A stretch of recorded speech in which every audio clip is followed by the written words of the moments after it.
예, 안녕하십니까. 산호입니다. 반갑습니다.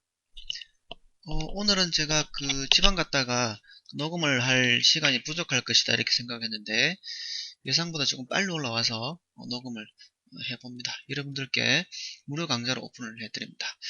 자, 오늘의 초점은 오늘 교육의 초점은 종합지수가 하락을 할 때 어떻게 대응할 것인가, 외부 변수의 길이를 가늠해서 시점을 잡는다 이런 부분하고요.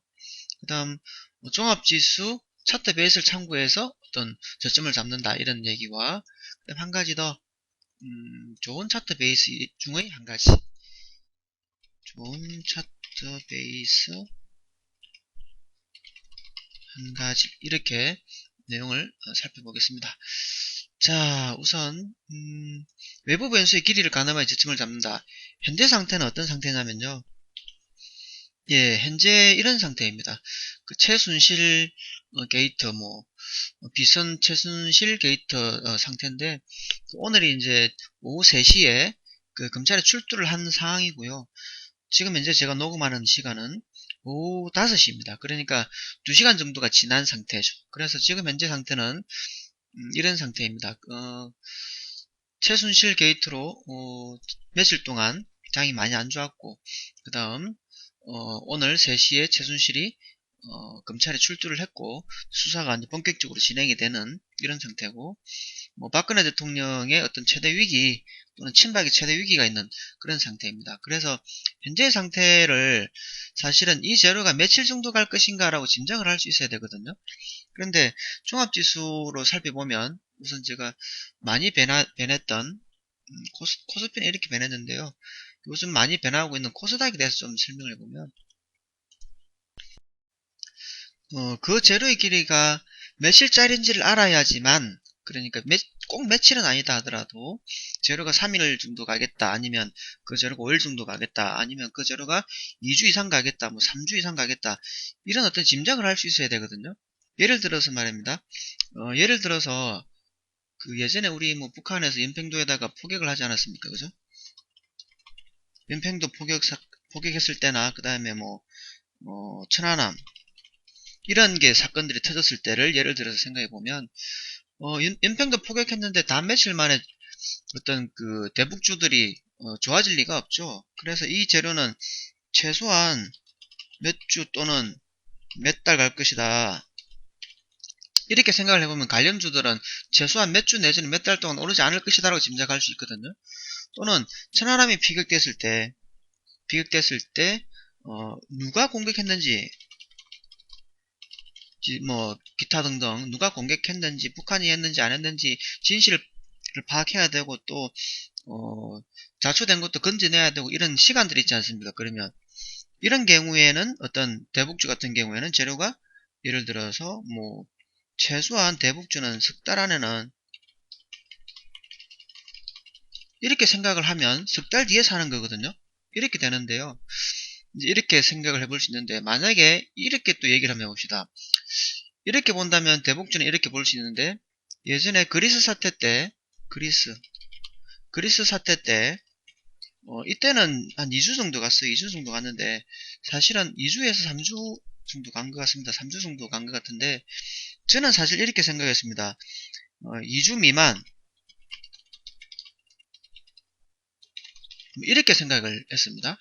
아마 2, 3주 더 간 것 같아요. 왜 그런 생각을 했냐면, 그리스가 차지하는 유럽연합의 어떤 경제 규모를 봤을 때 비중은 전체 100% 중에 1.4%에 불과하다, 이렇게 얘기를 했거든요. 그러니까 그리스가 위기에 처하긴 했지만 유럽 전체로 놓고 봤을 때는 1.4%에 불과했기 때문에, 이런 경우에는 제가 볼 때는 그렇게 오래 갈 재료도 아니네 이렇게 생각을 했습니다. 만약에 독일이나 영국이라면 차지하는 비중이 예를 들어서 한 40% 된다 치고요. 예를 들어 40% 된다 치면, 예, 40% 된다 치면 이것은 뭡니까? 일주일, 2주일, 3주일 이걸로 택도 없습니다.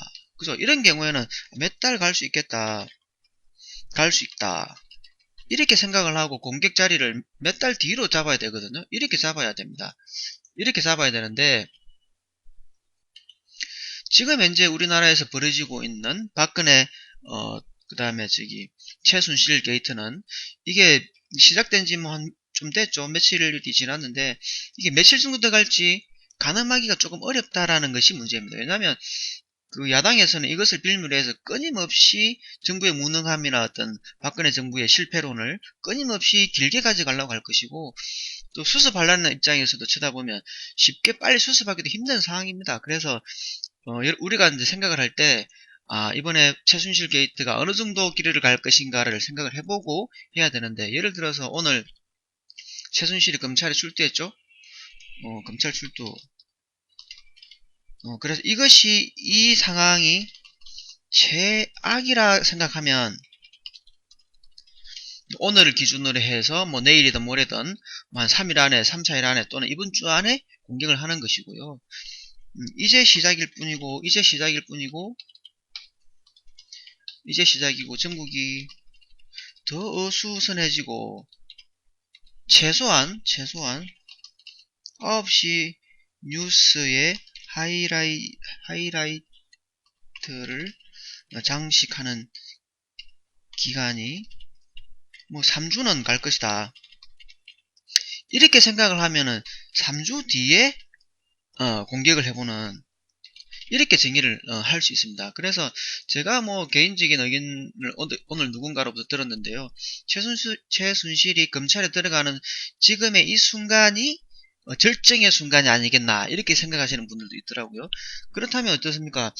오늘은 뭐 지나갔으니까 말고 내일이나 모레나 또는 이번 주 안으로 어떤 개별 종목들의 저점 자리를 구할 수 있을 것이다, 이렇게 생각을 하는 겁니다. 그래서 외부 변수로 인해서 어떤 장이 나빠졌을 때는 외부 변수의 길이가 어느 정도 될 것인가, 이렇게를 생각을 해봐야 된다라는 것이죠. 뭐 예를 들어서 뭐 이런 얘기 있지 않습니까? 미국 고용지표가 뭐 예상보다 0.02% 하락. 이런 얘기 같은 거는 뭡니까? 이런 것들은 뭐 코딱지만큼 하락한 거 아닙니까? 그래서 이런 것들은 오늘이나 내일이나 제로가 끝난다, 이렇게 생각을 하는 거거든요. 그러면 공격자를 빨리 잡아가거나 이렇게 할 수도 있다라는 이런 뜻이 되겠습니다. 그렇게 해서 외부 변수의 길이를 가늠해서 저점을 잡는 방법이 있고요. 그 다음에 이제 종합지수 차트 베이스를 참고하는 방법이 있는데, 예를 들면 이런 겁니다. 이제 코스닥 지표인데요.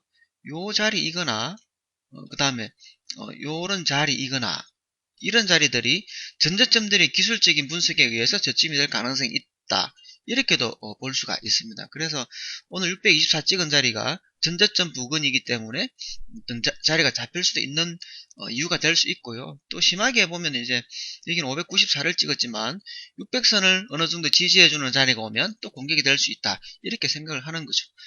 예를 들어서 제가 만약에 뭐 매매하는 입장에서 쳐다본다면, 이런 중간들에 최순실 게이트가 나오고 있었다면 아직 절정에 달하지 않았어, 아직 공격할 때 멀었어, 공격한다면 요 자리에서 할 거야, 아니면 600자리 왔을 때 할 거야, 이렇게 계획을 잡았을 것 같습니다. 그래서 만약에 계좌가 텅 비어 있었다면 뭐 제 입장이라면 요때 1차 매수, 요때 2차 매수, 그러고 나면은 이제 그 다음 지지 라인이 없죠. 그러면 요런 자리 뭐 키스마크, 주식 바로보기 교재 속에 다 들어있습니다. 주식 바로보기 1권에 보시면 키스마크라는 의미로 보시면 키스마크 자리를 공격할 수 있다, 이런 얘기 있거든요.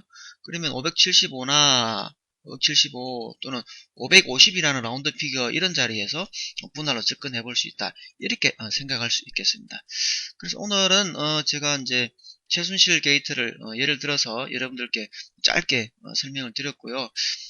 그 다음 이제 밑에 좋은 차트 베이스 중에 한 가지 이걸 또 해야 되는데, 우선 여기에서 마무리하고 다음 강좌에서 좋은 차트 베이스 중에 한 가지는 연결해서 하도록 하겠습니다. 여러분들이 제 강좌를 잘 찾아서 살펴보시기 바랍니다. 참, 그리고 그 종합지수 차트 베이스 이런 얘기 있는데요. 이 내용은 주식 바로보기 1권에 보시면 357페이지에 보시면 세력이 맞서려면 개인 하기를 점검해라, 이런 얘기가 있습니다. 종합지수의 공격 자리를 따라서 공격을 하면 수익이 크게 이어진다. 라는 얘기를 하고 있고, 그 다음에 아까 전에 제가 말씀드렸던 키스마크 얘기 있죠? 키스마크 얘기도 잘 나와 있고, 그 다음 밑에 또 보시면 여기 저항으로 작용됐던 부분이 있는데요. 이것은 종합지수가 저항으로 작용되던 자리에서, 예, 여기입니다. 똑같은 자리입니다. 종합지수가 저항으로 작용됐던 자리에서 고점이 되었다, 이런 얘기도 들어있습니다. 그리고 뭐 또 장이 급락했을 때 보시면 뭐 종합지수와 선물지수는 든든한 개인하기가 된다 해서 장중에 좋은 공격 자리들은 수익을 크게 준 경우들이 많다. 보시면 종합지수의 저점 자리가 개별 종목의 저점 자리였다라는 것을 표시하고 있는데요. 그런 것들이 나중에 보시면 당일에라도 19%의 수익을 주는 굉장한 좋은 공격 자리가 된다라는 내용까지 포함되어 있습니다. 아무튼 이번 수업은 종합지수와 외부 변수의 길이 뭐 이런 얘기들에 대해서 나눠봤고, 다음 수업은 좋은 차트 베이스 중에 한 가지 이거 또 나눠보도록 하겠습니다. 매수 매도 신호는 아닙니다. 여러분들께 학습용으로 시각을 또 생각을 넓혀주려는 강좌에 불과합니다. 공부용으로 꾸준히 많이 보시기 바랍니다. 수고 많았습니다.